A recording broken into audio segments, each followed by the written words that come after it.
Good morning, good afternoon, and good evening, whatever is appropriate for where you are. Um, as I was thinking uh, about our learning for today, um, last week I set what I thought would be an achievable goal, um, and over the course of the last week, I um, I have begun to second guess myself as to um, whether it is in fact achievable or not. So we'll see how we do today.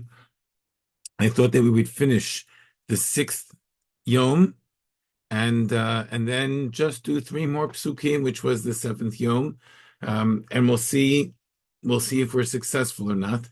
I looked through multiple times. I read through many of your comments, those who have been commenting um, on the Word document, and I'm going to put the link in the chat again for those who may not have it. It is a wonderful way. It is really a wonderful way to share ideas and to clue me in advance as to what you're thinking, what you're noticing, what you're seeing. Um, Hold on one second, please. Excuse me. I'm teaching now. Bye.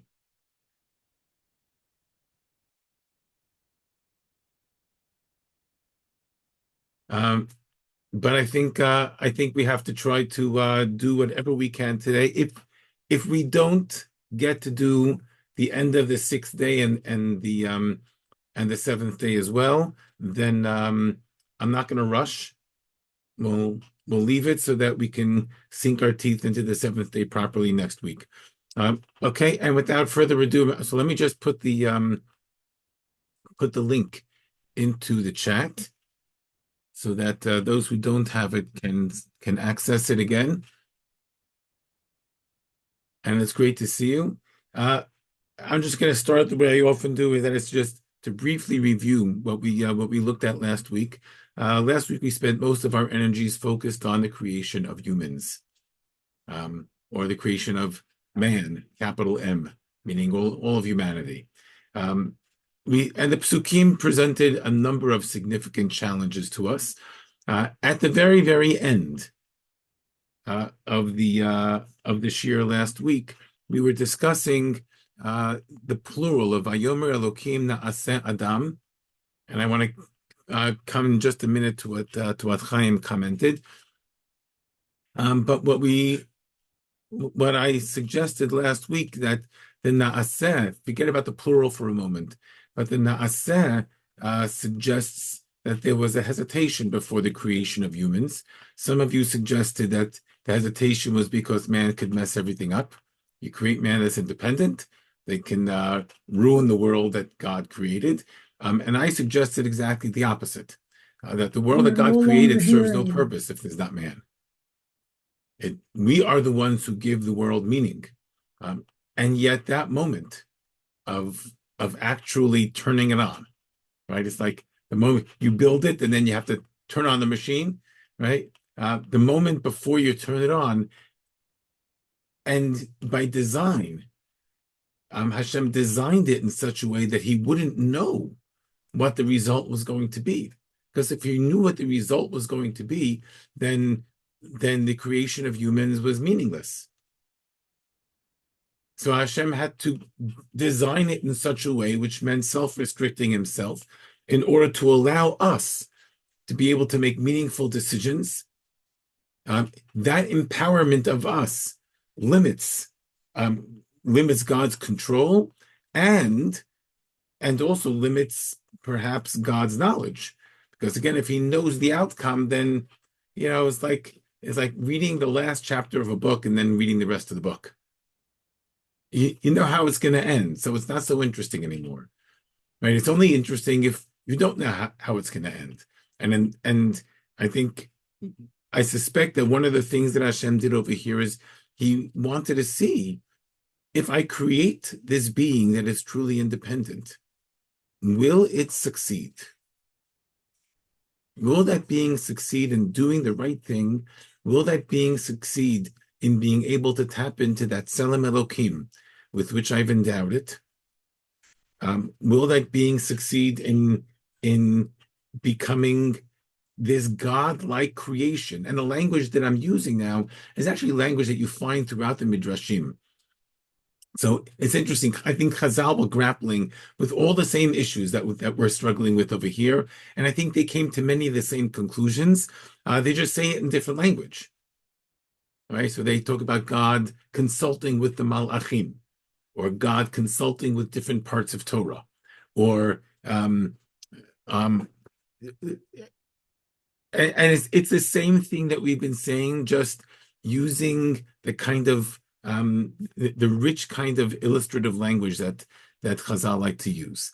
So that's what we spoke about in general. That was the big picture and why there would be hesitation before actually creating the humans, because we are not so simple, and we're designed that way. We're designed that way. That's what Tselem Elokim, as part of what Tselem Elokim means, that we are designed as complex, powerful creatures, designed to be godlike and independent and creative and all those things. And then at the very, very end of the shiur, Chaim made a comment that I said we would get back to this week, and that's what I want to start with on the Naaseh. The Naaseh, so we just finished summarizing one of the issues with the Naaseh. The other issue is that it's in the plural. And who's God talking to? So again, when you look at the Midrashim have answers to the question, which means that Chazal asked themselves the same question. Chaim suggested something that I thought was actually very insightful. And he suggested that Naaseh is it's not just a consultation, but the creation of humans is a joint project between God and the humans. The humans are going to self-create. He's going to create something, and then they are going to finish their own creation. And I thought that was a really interesting insight as to what this might mean, and it fits in with what we've been talking about in terms of the humans becoming co-creators. Well, if they're co-creators, then they can become co-creators in themselves, right? That Naaseh Adam, right? And with that, I just wanted to take a few minutes to look at Pasuk Kavav.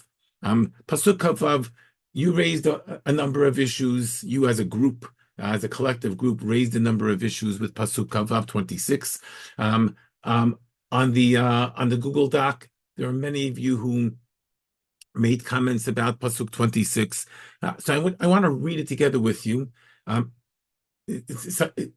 Just so we're all sort of on the same page in terms of what some of the issues there are, and then maybe explore one or two ideas as to what might be going on there. Pasuk Kavav 26 reads as follows: Vayomer Elokim, Elokim said, so this is the beginning of a new creation cycle, Vayomer Elokim, Naaseh Adam b'tzalmenu kidmutenu, and we spoke about that. Sorry, it's 27 that I wanted to look at. And we're told the purpose. That the purpose of this human is to be in charge of the rest of creation.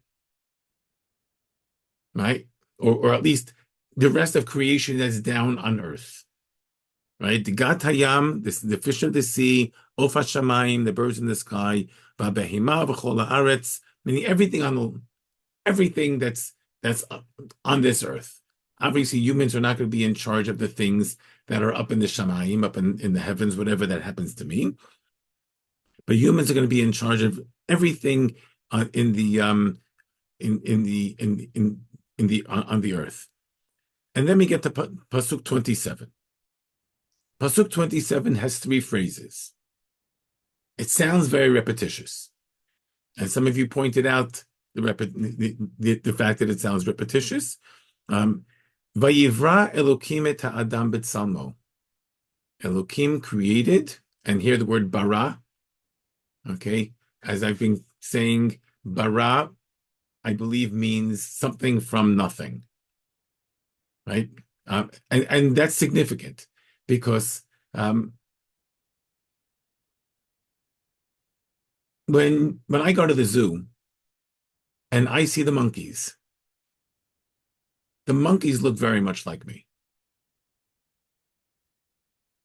right? They're physical bodies. Monkeys, I mean, that whole genus, they look very much like us. The body parts are basically all the same. Some of the ways they act, right, seem very similar. It's to suggest that our human forms evolved from earlier forms that are very similar, or that we have similar ancestry. I don't think there's anything about that that's heretical. Right? That our form, I think I would have to be a fool to imagine that we aren't somehow or another related. I mean, for me, I'm talking about myself, I'm not saying about anybody else, but for me, it seems so obvious that that we are related because our physical beings are so similar.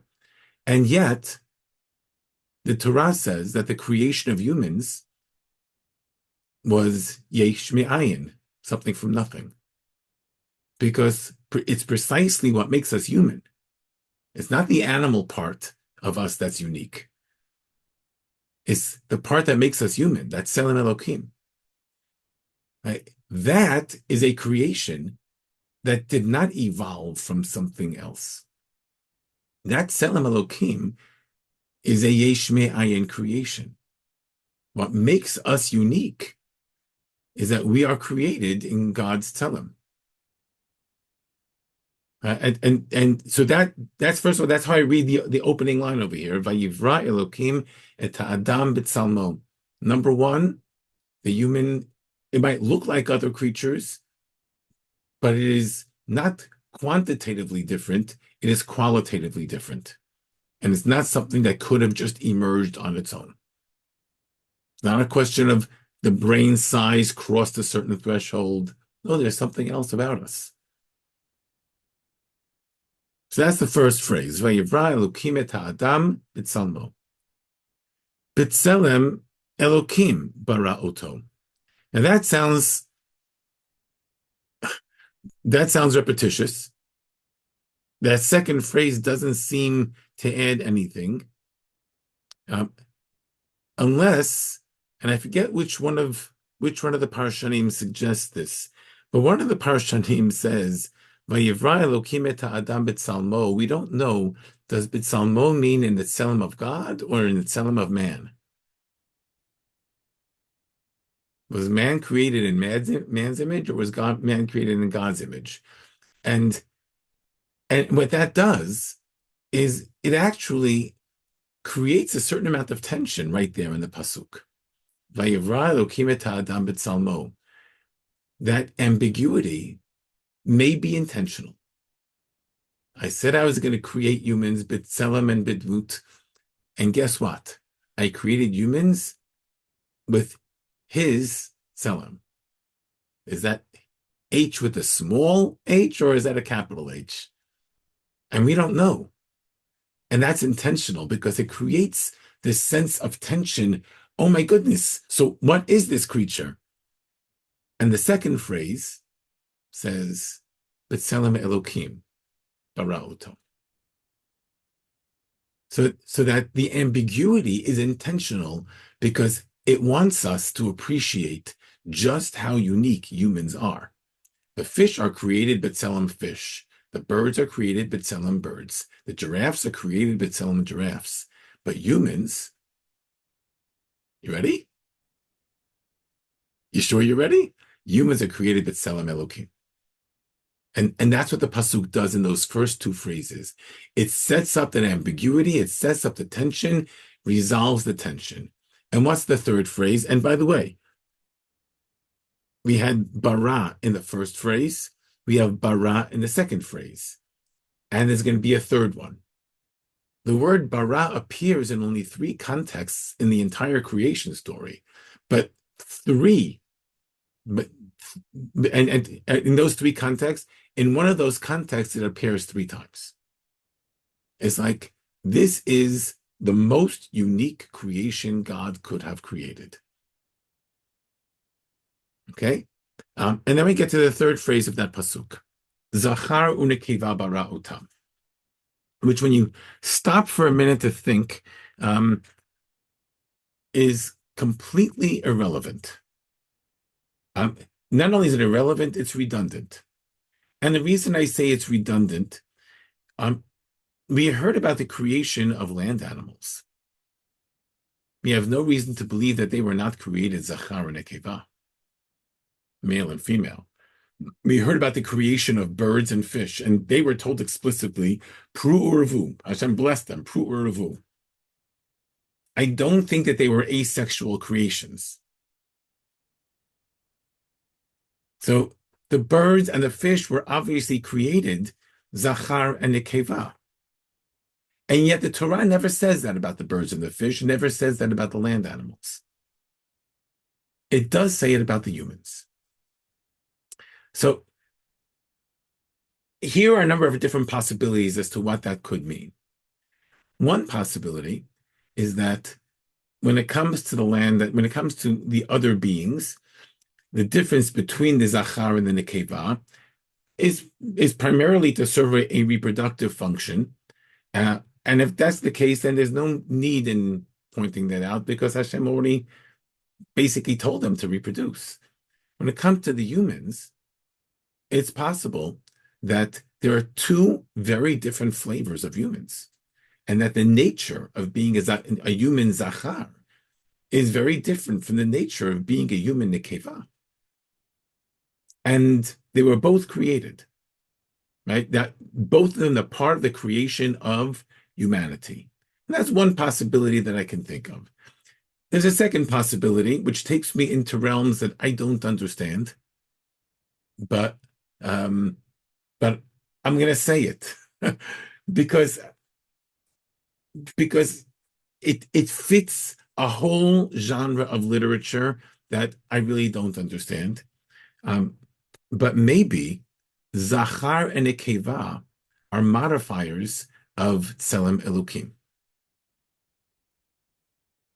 Maybe that's an expression of Tselem Elokim. And here, I'm just going to take 1 or 2 minutes to talk about this, and I can't take any questions on it because there's nothing that I can say that's intelligent. But if you take a look at the Kabbalistic literature speaks all over the place about 2 different aspects to God. There's a male aspect to God and a female aspect to God. We have names for them. HaKadosh Baruch Hu is a masculine aspect of God. It's distant, it's remote. It indicates, right? Kadosh is distance. And then you have the feminine aspect of God, which is identified as Shekhinah. And Batko. Okay, the Shekhinah dwells within us. It's the Shekhinah, literally Shochin, right? The Shekhinah is that aspect of God that interacts with humans. So there's an aspect of God that is separate, that is distant from us. There's an aspect of God that is close to us. And those are the masculine and the feminine. And if you look at the Kabbalistic literature, they will develop these ideas in much, much greater length. If you take a look, for example, at a Hasidic Sidur, and probably in many of the Haggadot that you use, right? That there are these little incantations before we do mitzvot. L'shem yichud kudsha brichu shchinte. Nobody knows what that means. I'll tell you. That I'm doing this mitzvah for the purpose of uniting the Kadosh Baruch Hu, the masculine, and his Shekhinah, which have been separated. So my tikkun of the word, this mitzvah, is part of my tikkun for the greater universe, and part of the tikkun of the greater universe is reuniting HaKadosh Baruch Hu with the Shekhinah. I don't know what that means. But I know that literature, that our own Jewish literature talks about it. I know the Kabbalistic literature talks about it. And I'm willing to entertain the notion that this pasuk 27, actually serves as a source for that idea. Zacharu nekeva is an expression because this whole thing is talking about the tselem. Naaseh adam b'tzalmenu. Which tselem? Tselem Elokim. And what is that tselem Elokim? Zachar unekeva. There are Rabbi, two different aspects. So for humans to be created in God's image means that there are going to be those humans that reflect Hakadosh Baruch Hu, and those humans that reflect the Shekhinah. Okay, so I Rabbi, said it. I don't know what it means, but if any of you are Kabbalistically or mystically inclined, you can certainly take this to all sorts of places, and then maybe one day explain it to me. Rabbi, may I interrupt? May I interrupt? Rabbi, Take a minute, Chaim. Go ahead. you said Hashem Yichud. Yichud, it's not exactly what you wanted.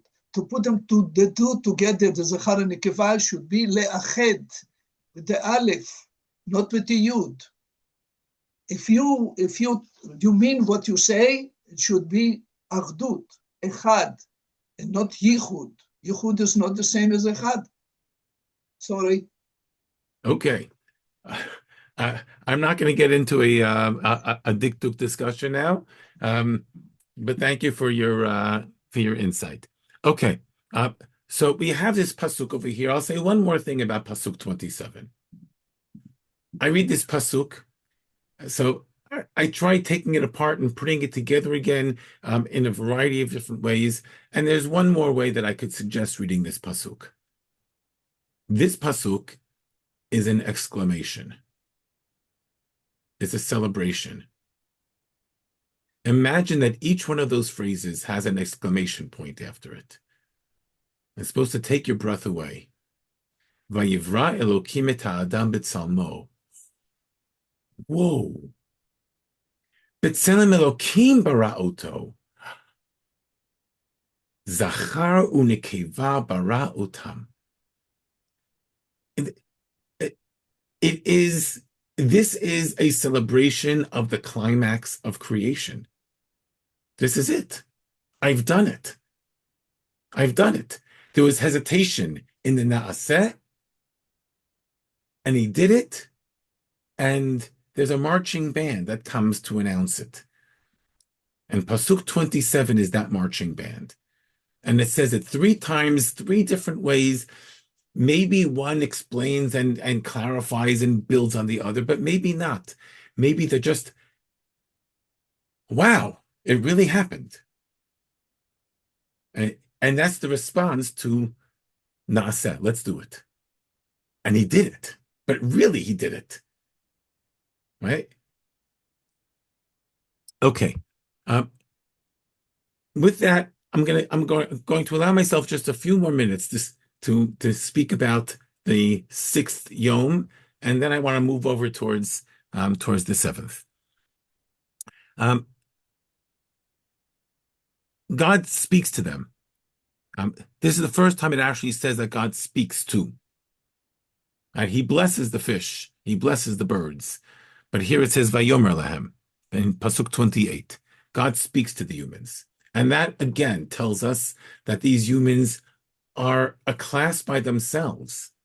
God doesn't speak to the whales. But Hashem speaks to the humans. Right? There's that kind of communication. Okay? We are,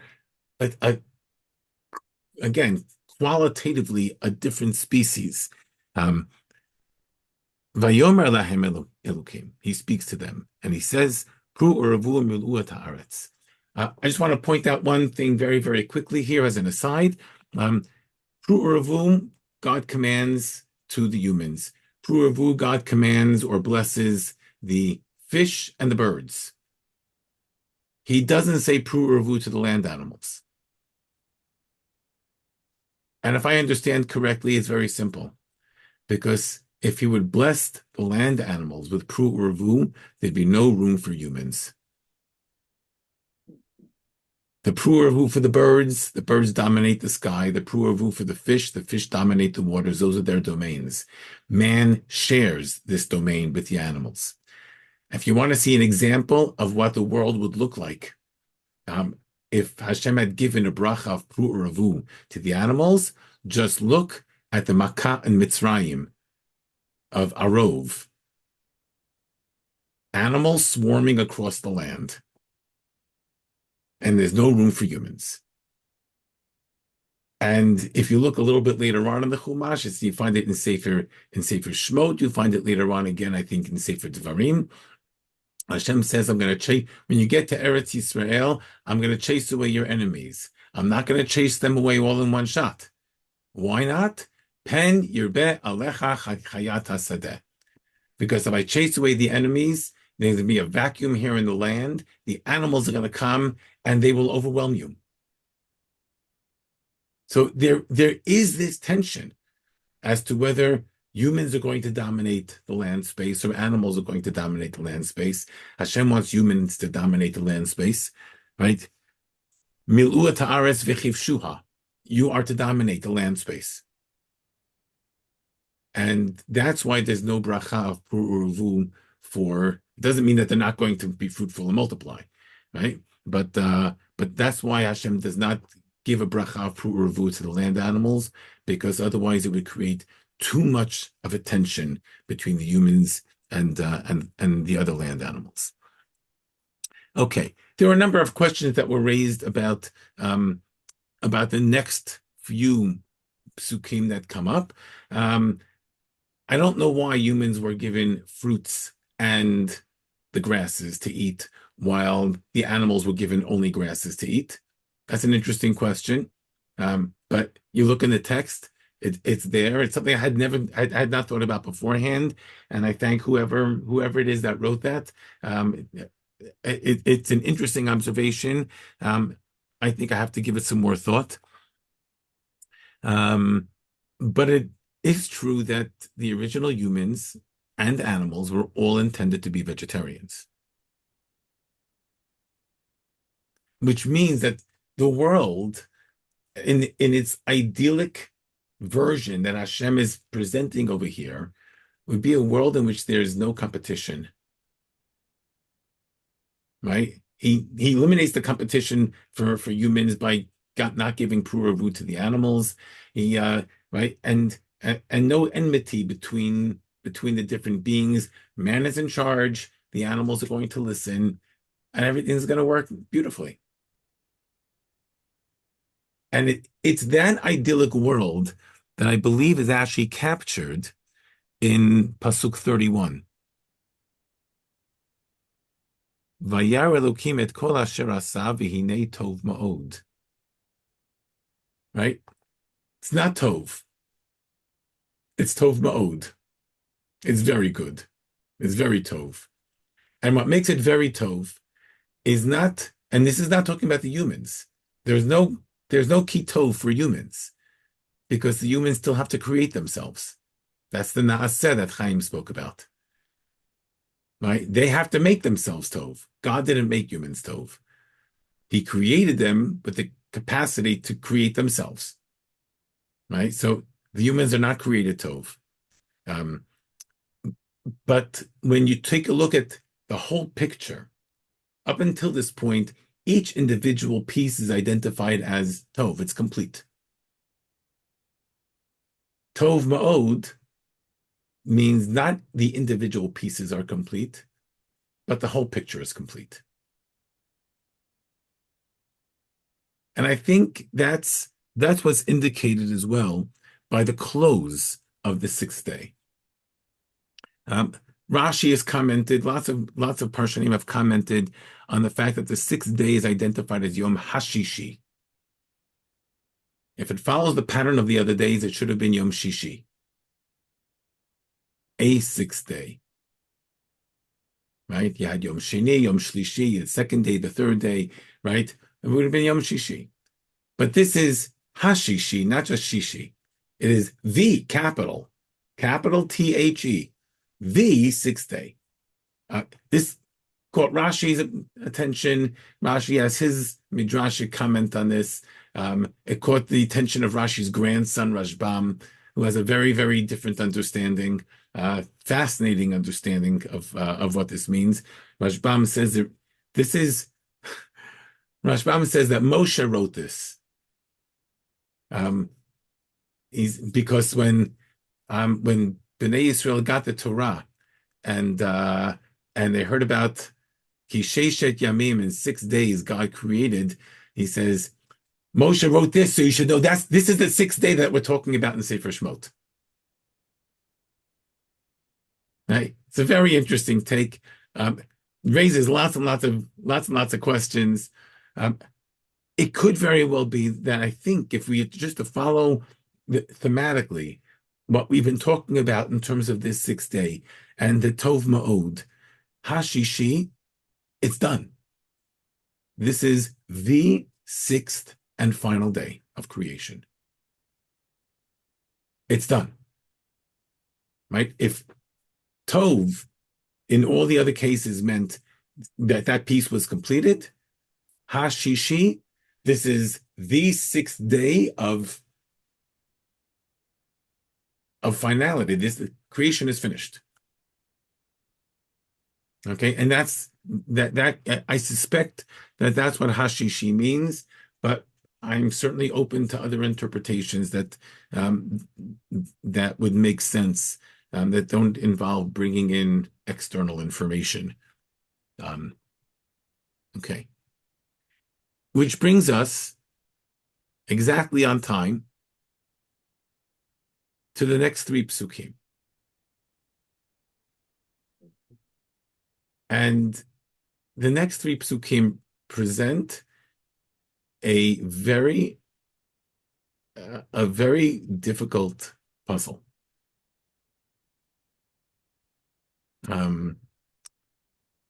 There are a lot of different ways of framing this puzzle. Here's the first formulation. Are there 6 days of creation or 7? If Hashishi is the completion of creation, then what the heck is the 7th day doing here? Here's a different way of formulating this. These 3 verses, right? Chapter 2, the first 3 psukim, do they belong as part of chapter 1? Are they the conclusion of chapter 1? Or are they the introduction to chapter 2? And just so you should be aware, this was actually a machloket between Jews and Christians. The very fact that chapter 2 begins here means that the Archbishop of Canterbury, when he divided the Torah into chapters, he decided that these 3 psukim are not part of the creation story. These 3 psukim are part of the next story. And truth is, he's right. I think it was 2 weeks ago, 3 weeks ago, we noticed that there was a pattern to creation. Starts with Vayomer Elokim, Yehi. And then there's a verb of creation. And then there's a reflection, Vayar Elokim. And then there's Kitov. And then there's Vayhi Erev Vayhi Voker Yom. That was the pattern. Every single yom of creation followed that pattern. There's not a single element of that pattern that appears in the 7th day. And I'm convinced that the Archbishop of Canterbury was a very close reader of the Chumash, and he read this and he said, well, this is obviously something different. It doesn't fit the patterns of the creation story, so it's not part of creation. By the time they got to the 18th century, and they began doing biblical criticism, so they began to suggest that maybe it actually does belong with the first story of creation, with Perek Aleph, simply because of the name of God that's used. We pointed out on the first day that the name, and repeated this a number of times, the name of God that's used throughout Perek Aleph is Elokim. Just Elokim. The name of God that's used in chapters 2 and 3 of creation is Hashem Elokim. and that's consistent. The name of God that's used in these three psukim is Elokim. So from a purely academic perspective, now we have a tension. On the one hand, it doesn't fit. The pattern doesn't fit. The style doesn't fit. There's nothing about this that says that this belongs in Perek Aleph. But on the other hand, there is one thing that says it belongs in Perek Aleph, and dafka not in what comes afterwards, and that is the name of Hashem. And there's something else, by the way, that does identify it as belonging to Perek Aleph, and that's the fact that it's called the seventh day. It's Yom HaShvi'i. Yom HaShvi'i only makes sense if you have 6 days that precede it. When you take a look at Perek Beit and Perek Gimel, which we're going to do, but obviously not today, but you take a look at Perek Beit and Perek Gimel, one of the things that is striking is that there's no time. Perek Aleph is marked by time. It's structured, it's orderly, it's neat, and and there's no time in Perek Beit and Perek Gimel. But these three psukim talk about Yom HaShvi'i, and they talk about Yom HaShvi'i multiple times, right? By Yom HaShvi'i, by Yishbot, by Yom HaShvi'i, and then again by Yom HaShvi'i. So 3 times in 3 psukim, Yom HaShvi'i is mentioned more than in any other day of creation. So obviously it fits back with the beginning, with Perek Aleph, which leaves us then with a very difficult puzzle. So what are these 3 psukim and where do they belong? So on the one hand, they belong to Perek Aleph, but on the other hand, they don't belong at all to Perek Aleph. Because there's no creation. Rabbi, maybe Hashem created the stoppage, the Shabbat. Okay, that's certainly possible. That's certainly something we're going to have to explore. But just from to start with, from a literary perspective, we have to be aware of the fact that these 3 psukim present us with a puzzle. They don't belong. They really don't belong. And I would go further. So what you just mentioned, Chaim, so Rashi says it. And you'll find it in lots of other parshanim, and you'll find it in literature that's been written over the course of the last 1,000 years. Over and over again. God created stoppage. It's beautiful. It should have said it. Vayomer Elokim. Right? Just like every other day of creation. Right? But there's none of the creation language that's here. Okay? And I would go a step further, and this is really illuminated very much by the Ibn Ezra's reading of the word Vayichulu or Vayichal. Vayichal doesn't mean Vayichal means to cease, right? It's not it's not a thing. It's not an object.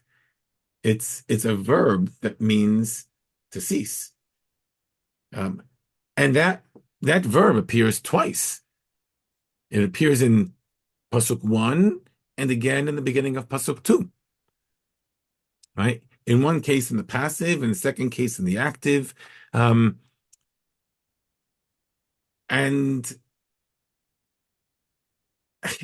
we have a puzzle here. So I think what behooves us to do is to read through these psukim again slowly, and to see what we notice, and then maybe to try to make some sense out of this. Vayechlulu hashamayim v'ha'aretz v'chol tzva'am. We pointed out already that this cycles us back to chapter 1, verse 1. Breisheet bara Elokim et hashamayim ve'et haaretz. And here again we have the shamayim ve'aretz. Okay? We've cycled back. Breisheet 1:1 is what starts. This is now a reflection. The creation of shamayim ve'aretz is completed. They were completed. Okay? And somebody asked, what is Cholz Va'am? So when I think about an army, so I know how this is translated in a lot of the translations, the hosts. I don't know what the hosts are, right? But I think about an army. What's an army? An army is composed of lots of pieces that work together as a team, and they follow the direction of the general. They are directed. That's an army. So when you read through the first parak of creation, so there's tzva hashamayim and there's tzva haaretz, and they are all intended to follow the directions. There are a lot of different pieces, and they are all intended to follow the directions of their supreme commander. So that the sun marches according to orders, the moon marches according to orders, the clouds march according to orders. The gases rise and the liquids sink, and the waters and they separate, they come together, and the waters irrigate the land and bring out vegetation, and I mean all the things. That's the tzava hashamayim and the tzava haaretz. The tzava haaretz includes the birds and the fish and the things that swim and the things that fly and the land animals and the humans. All of that is tzava haaretz. They are commanded. They're organized. Every one of them serves a function and serves a purpose. Again, just like in an army, right?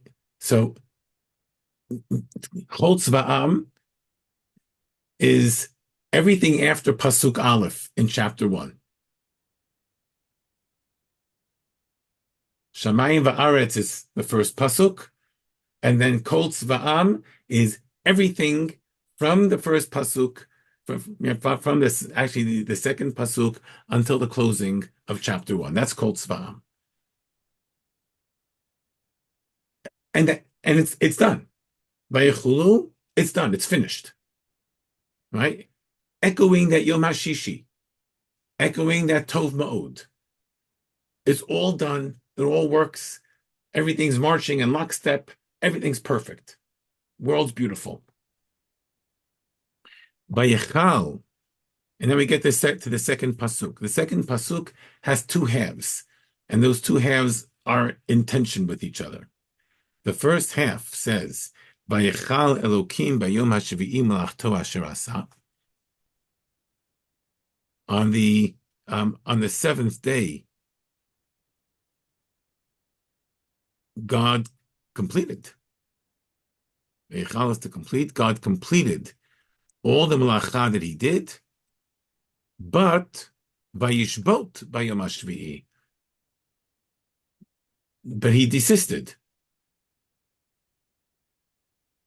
Right? God doesn't rest.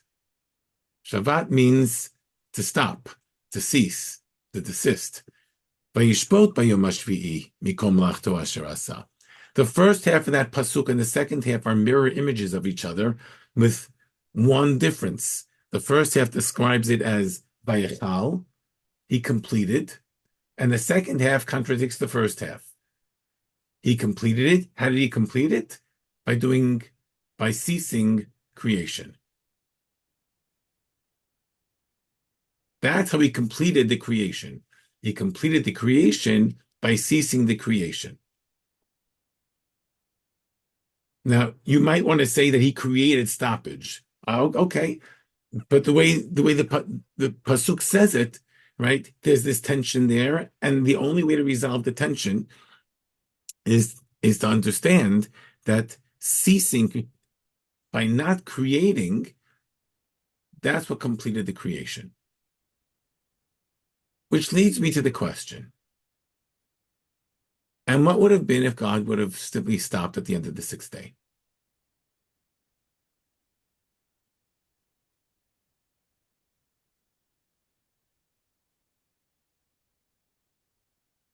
It was all done. Tov Ma'od.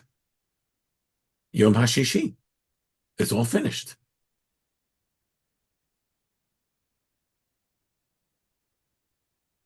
So what is a day of creation in which nothing is created?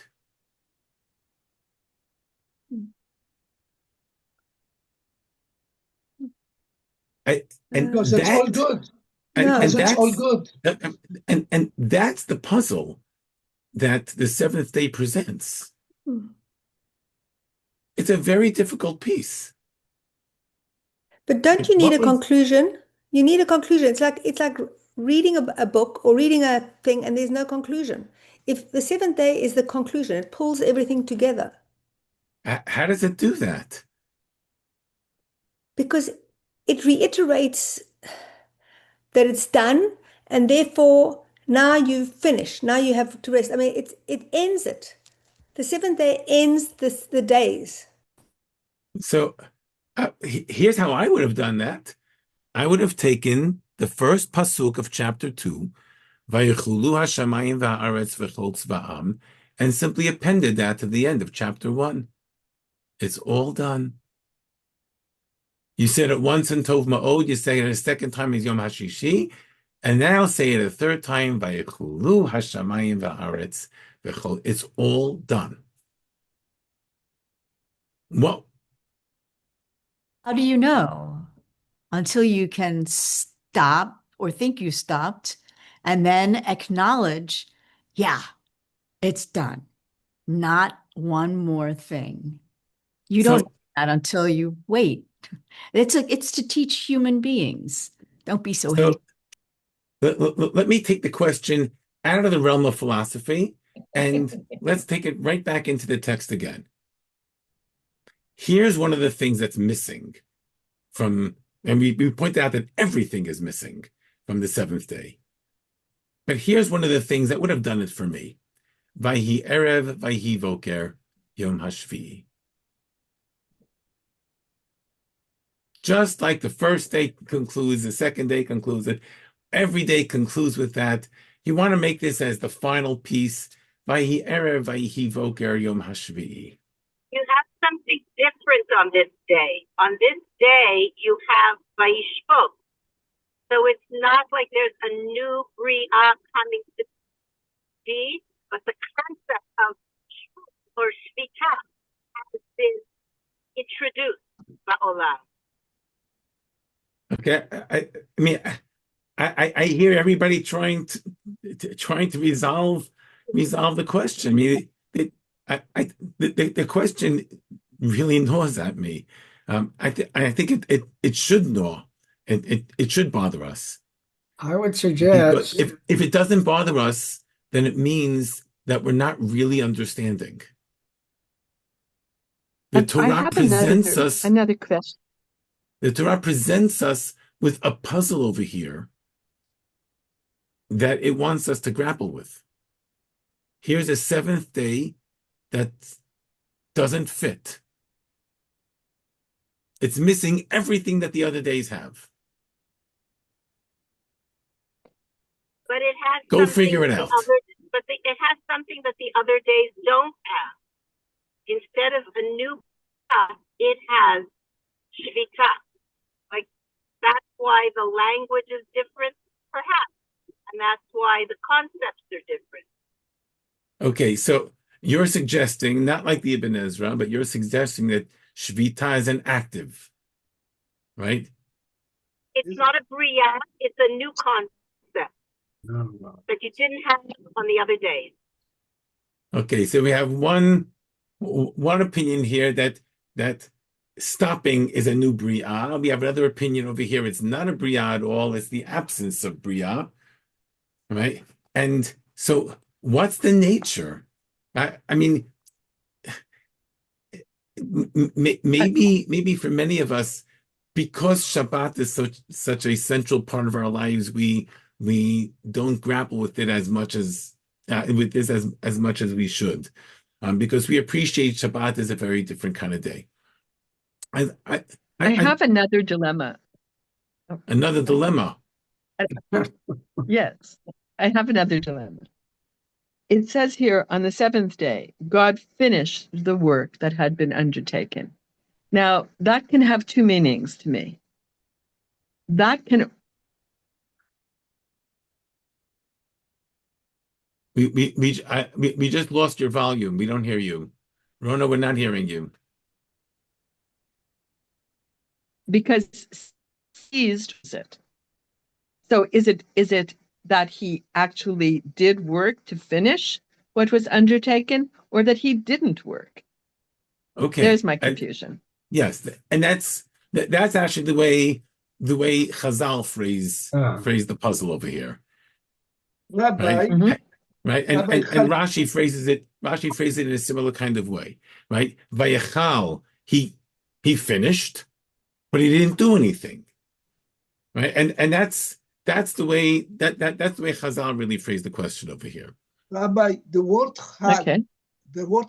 chet lamed. Hold on, I think Ed has his hand up. Yeah, Ed, you wanted to comment? I do, but go ahead, let him to comment. I would suggest that maybe this is something they're having to do maybe with or an attempt on the part to say that Shabbat is a totally unique day. Oh, All the other days, right. God is very active. He's doing something. He's creating something, and so on. On this day, he's not really doing anything. There's just a total cessation of any activity within the on that particular day. In fact, I think that the rabbis try to include some activity, but not on Shabbat, but on the sixth day, which they say was the total first 24-hour day that Adam and Eve, were they were involved. But I think Shabbat is just different. Vayishvot, the term Vayishvot means to cease from doing everything. And Hashem says that this is a unique day, and I'm going to emphasize the uniqueness of the day by not doing anything. So I want to take that and I want to put that into Breisheet language. Okay? The fact that there's no Vayhi Erev, Vayhi Voker. So I've been suggesting all along that Vayhi Erev, Vayhi Voker is a movement from confusion or chaos to clarity. From the Erev, things being mixed up, to Boker, when things are clear. Well, of course, there's no Vayhi Erev, Vayhi Voker, Yom HaShvi'i. The Yom HaShvi'i does not have a movement from chaos to clarity. It's done. Of course, there's no Vayomer Elokim. The absence of those things is intentional. Right? Meaning, I think what the Torah is doing over here is it's using the same literary device that it built for the first 6 days of creation, and it's using it to catch our attention on the seventh day. The great chidush over here is that there can be a seventh day of creation that does not involve creation. That's an unbelievable idea. It's almost an absurd idea. What does it mean for it to be a seventh day of creation in which there's no creation? If there's no creation, then it's an unnecessary day of creation. And I come back to what I said beforehand. Just take Vayichulu Hashamayim Va'aretz V'chol Tzva'am, tag it on to the end of Perek Aleph, and you're done. But no, that's not the case. No. There's something else that's happening over here. This is a day of creation. It's a day of creation in which nothing is created. And I'm not sure that the paradox is meant to be resolved. That's exactly what the Torah tries to highlight here. Because otherwise, there would be no need for a seventh day of creation. To tell us that God stopped, you could say God stopped. If there was nothing else to do, so he stopped.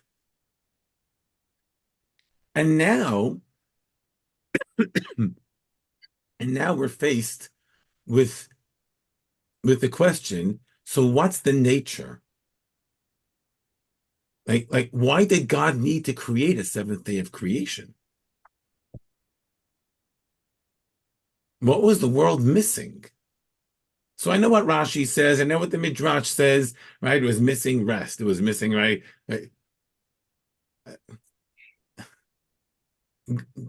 But God doesn't rest. Vayishbot doesn't mean he rested. He desisted.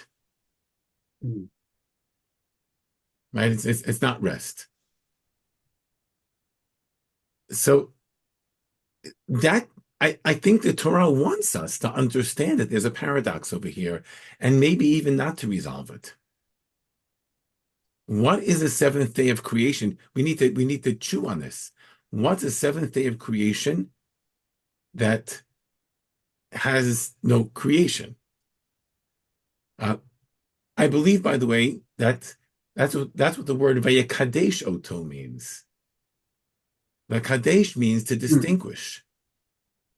This day of creation is distinguished from all the others in every way, because it doesn't look like the others in any way whatsoever. So what we know is that it exists, but we don't know what it is. It's sort of like that tohu vavohu, right? And what I'd like to suggest here, and I'm going to throw this out there, we have literally 3 minutes left. I'd like to suggest focusing on a single word, and that is the beginning of Pasuk 3. Vayevarech Elokim et Yom HaShvi'i. He blesses. Now, I know what it means for me to make a bracha. What does it mean for Hashem to give a bracha? Right, so I make a bracha to Hashem. I am acknowledging, I am thanking Hashem. When I give a bracha to my children, I'm expressing my deepest wishes for what I want for my children. What does it mean for Hashem to give a bracha? And I'm going to offer Bye-bye, thank you. a working definition of bracha when Hashem gives a bracha.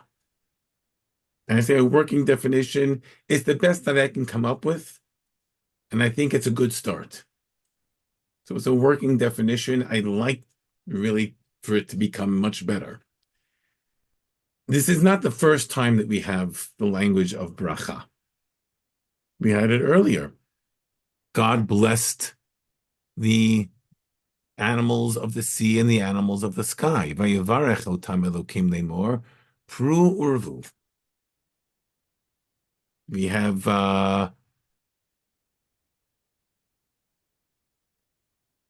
on.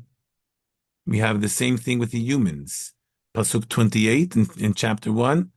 Vayevarech otam Elokim. God blessed them. What does that mean? So my working definition is that Vayevarech means that he endowed them with a potential.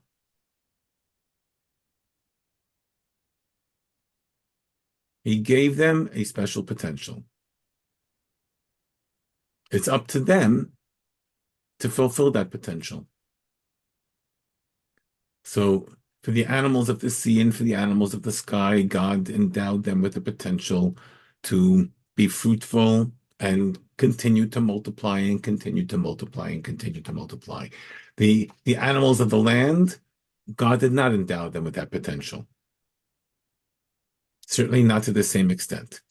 Again, we spoke about that earlier. For the humans, God endowed them with the potential to reproduce themselves. If I use that same working definition for the seventh day, that means that God created a day over here that was endowed with a particular potential. Vayevarech Elokim et Yom HaShvi'i. This day had no identity. Its only identity was that it existed, even though it shouldn't exist. There's no reason to have a seventh day. The very fact that it exists is its identity. And now, Vayevarech, Hashem says, this day is going to be endowed with a particular potential. Now, I'm looking at the clock, and I see that my time is over, but I also know that Rabbi Kelman told me that I can go over a few minutes. So this is one of those times where I just don't think it's fair not to finish an idea. If you take a look throughout Tanakh, the two words, Vayevarech and Vayikadesh, they appear together in only two contexts in all of Tanakh. There are only two places that those two words appear in the same context. This is one. The second one is in Sefer Shmot, Perek Chav. For those of you who don't happen to know automatically what Sefer Shmot Perek Chav is, it's Aseret HaDibrot. Al Kain Birach Hashem et Yom HaShabbat Vayikadeshehu. Birach and Kidesh, the only two places in all of Tanakh, which suggests that these are linked. They're both talking about Shabbat. So what I want to do for just a moment over here, Zachor et Yom HaShabbat HaKadsho. I'm reading from Sefer Shmot. Sheshet Yamim Ta'avod Yasita Kol Melachtecha. Okay, and the Kol Melacha language that we have right here. Yom HaShvi'i, Shabbat. Shabbat, same language that we have here. L'Hashem Elokecha lo taseh Kol Melacha Atar Vincha, etc. Why? Pasuk 11. This is chapter 20, Pasuk 11 in Sefer Shmot. Ki sheishet yamim asa Hashem et hashamayim ve'et haaretz. That's vayichulu hashamayim ve'haaretz. Et hayam ve'et kol asher bam. It's another way of saying kol tzva'am. Right? Kol asher bam. Everything that's in them is called tzva'am. Vayanach bayom hashvi'i. That vayanach is a new language of Sefer Shmot. Al kain, and it's for this purpose, and that's the phrase we need to focus on. For this purpose, Berach Hashem et Yom HaShabbat vayikadshehu. That is why God gave a potential for this day and set it aside. What does that al kain mean? For this purpose. To separate it. About therefore. Identify it as different than other ones. So I'll tell you what it doesn't mean. It doesn't mean what most people think it means. Most people think it means that we keep Shabbat because Hashem desisted from creation on the seventh day. That's what it doesn't mean. What it does mean is exactly the opposite. The opposite. God desisted from creation on the seventh day so that we should keep Shabbat. Al kain, meaning Zachor et Yom HaShabbat HaKadsho. That's what I'm telling you to do. Why?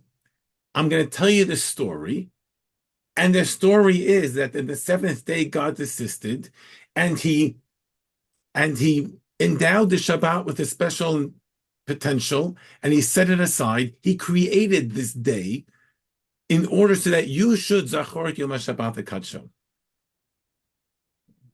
Meaning, we don't keep Shabbat to commemorate the fact that Hashem desisted on the seventh day. Hashem created Shabbat in order so that we should keep Shabbat.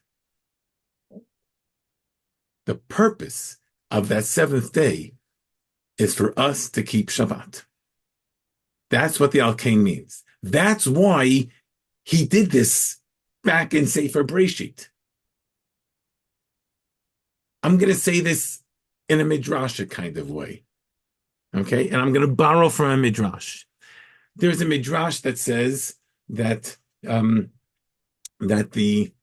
Shabbat came and complained to God. He said, it's not fair.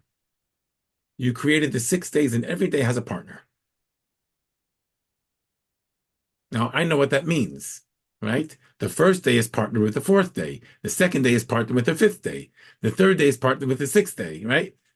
Meaning we understand that Midrash because we learned the Chumash, right? People don't learn Chumash carefully, never understood that Midrash properly. Okay. Shabbat has no partner. Meaning, the fourth day built out the potential of the first day.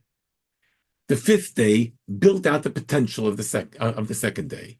The sixth day built out the potential of the third day. But God created a seventh day and endowed it with potential. And what's going to bring out the potential of Shabbat? Us. And the answer the Midrash gives, Hashem says, don't worry, I'm going to create Yisrael. Yisrael is going to bring out your potential.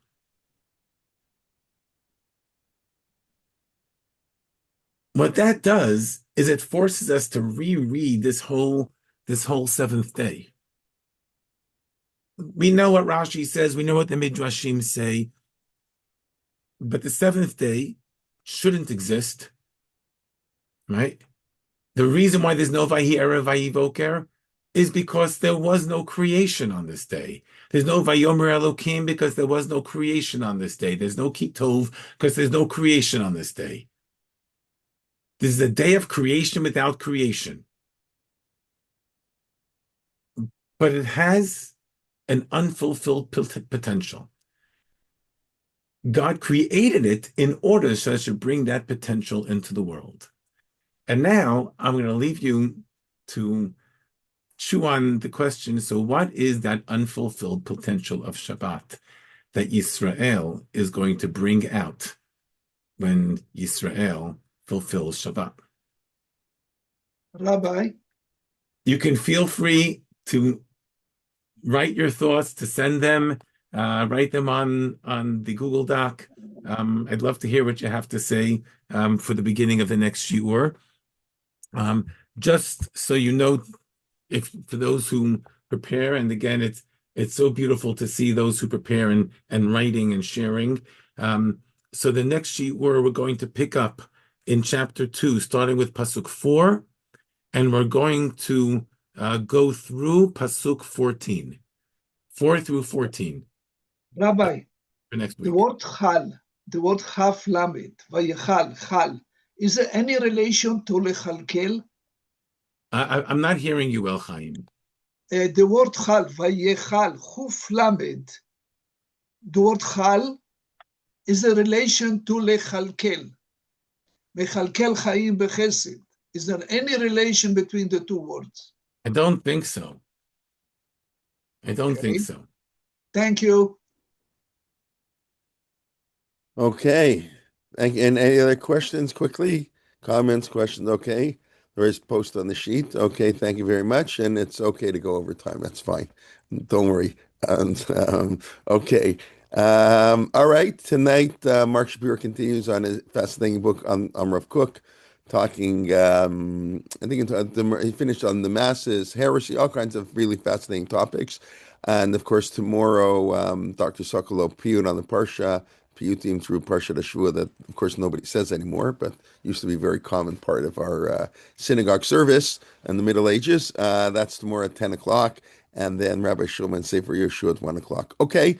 Look forward to seeing you soon, and please invite a friend to join a class, and have a wonderful day, everybody. Okay, bye-bye. Thank you. Thank you.